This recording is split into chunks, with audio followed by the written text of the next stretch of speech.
emergency departments, we don't often get the opportunity to partake in the resus of newborn infants. Nevertheless, there are times when a mother will turn up at your ED with the birth of her baby only moments away. In such cases, we have to be ready to implement resuscitation of her newborn infant. The very fact that this is so unlikely is also what causes our fear of the scenario. We don't know the drug doses as well, and we aren't as familiar with the correct equipment. It takes time to unearth the neopuff and the paediatric resus trolley. So today, I'd like to walk you through the algorithm for the resuscitation of newborn infants. Your initial assessment should address breathing, tone, and heart rate. Ensure that head, neck, and jaw position allow for airway patency. Set up your positive pressure ventilation equipment if the infant's heart rate is less than 100 per minute. Assessment of tone is subjective, but a very floppy infant is highly likely to need active resuscitation. Brisk but gentle drying with a soft towel should be used to stimulate the infant to breathe. Slapping, shaking, or holding the newborn upside down are potentially dangerous and should not be used. Heart rate can be determined using a neonate stethoscope or by feeling for pulsations at the base of the umbilical cord.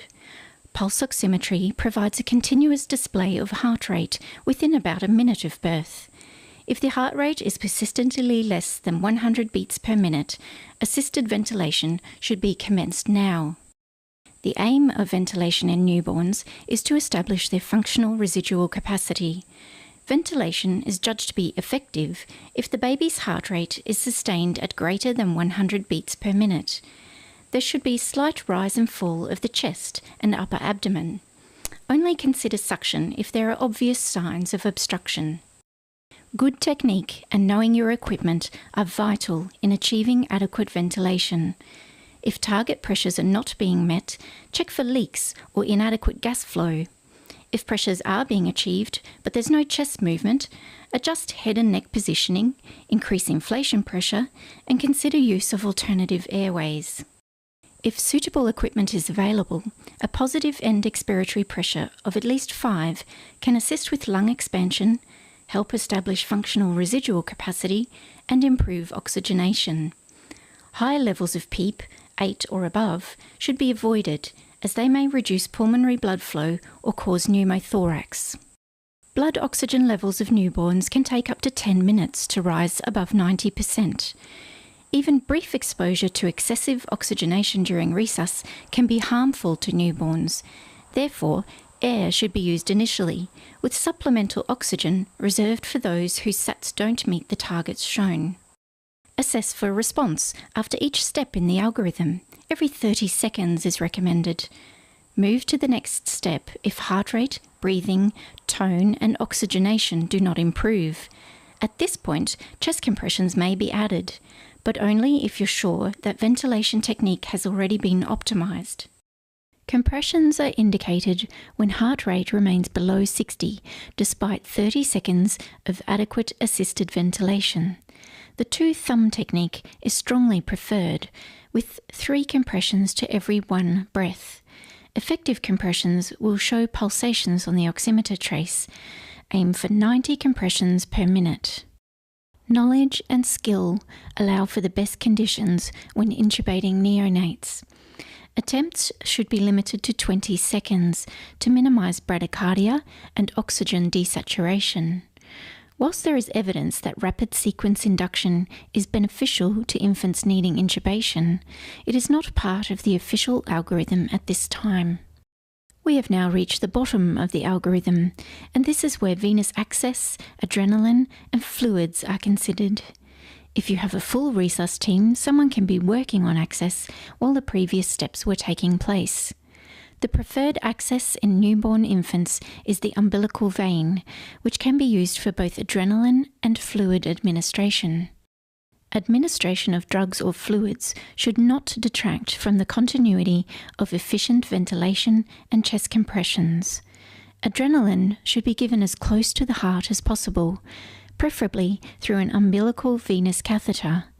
In the setting of massive blood loss, normal saline may need to be followed by blood transfusion.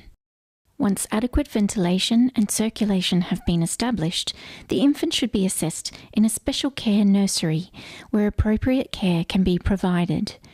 Transport or retrieval should be arranged if there is no such facility on site. Difficult resuscitations are stressful for the staff, so efforts should be made to debrief after such events. It's appropriate to consider stopping resus if the infant's heart rate has remained undetectable for 10 minutes. A decision to continue resus efforts beyond 10 minutes when there is no heart rate is very complex.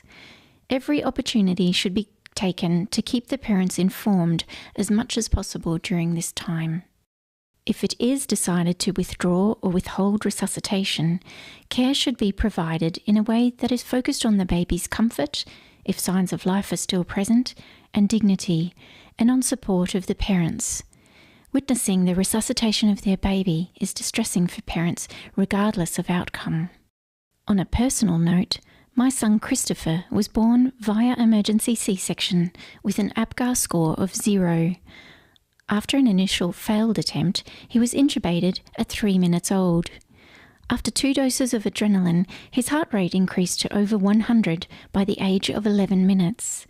He subsequently spent 2 weeks in a special care nursery. Christopher is now 16 years old. After his video, One Switch, One Head, The World, was released on YouTube last year, he was dubbed the most inspirational geek in the world. So from personal experience, I can assure you that each and every person involved in critical care is doing one of the most important jobs in the world, and you do make a difference. Thank you for listening. You can find further resources on this topic by using the QR code to visit my website. Your feedback and contributions would be most welcome.